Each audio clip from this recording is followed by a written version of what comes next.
राजा कीर्तनगरा और खोए द्वीप का रहस्य। सन 1275 ईस्वी पूर्वी जावा में सिंघसारी साम्राज्य का उदय हो रहा था। इसके राजा थे कीर्तनगरा, जो समुद्री शक्ति से पूरे नुसंतारा इंडोनेशिया को एकजुट करना चाहते थे। उनका सपना था जमीन नहीं, समुद्र पर राज करना। लेकिन उनके महल के समुद्री टावर में एक रहस्य छिपा था, एक प्राचीन पत्थर की शिला जिसे कहते थे नुसंतारा पहेली। किंवदंती थी कि इस शिला में एक खोए हुए द्वीप तक पहुंचने का गुप्त संकेत है। वो द्वीप नक्शों में नहीं, सिर्फ कहानियों में मौजूद था। कई विद्वानों ने उसे पढ़ने की कोशिश की, पर शिला के चिन्ह हर आधी रात बदल जाते थे, मानो पहेली खुद जिंदा हो। लोगों को लगा ये बस कल्पना है, कोई द्वीप कभी था ही नहीं। फिर एक अमावस की रात राजा कीर्तनगरा मशाल लेकर उस कक्ष में पहुंचे। बिजली चमकी और पहली बार शिला के चिन्ह स्थिर हो गए। शिला सोने से नहीं, रोशनी से चमकने लगी और हवा में बनने लगी समुद्री धाराओं की दिशाएं। उसमें शब्द नहीं थे, सिर्फ समुद्र के रास्ते थे। सेनापति ने कहा,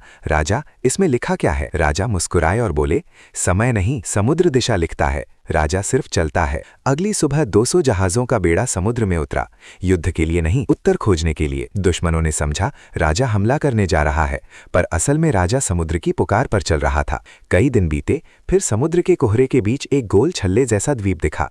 जहाजों ने उसे बिना युद्ध के चारों ओर से घेर लिया। तट पर समुद्र ने रेत से एक चिन्ह बनाया, चक्र के भीतर चक्र। द्वीप पर खजाना नहीं था, बल्कि एक प्राचीन पत्थर का द्वार था। राजा ने उस द्वार को छुआ, समुद्र शांत हो गया, हवा ठहर गई और द्वार अंदर की ओर खुल गया। भीतर लिखा था, साम्राज्य वो नहीं जीतता जिसे दिखे, साम्राज्य वो जीतता है जो अदृश्य को खोजे।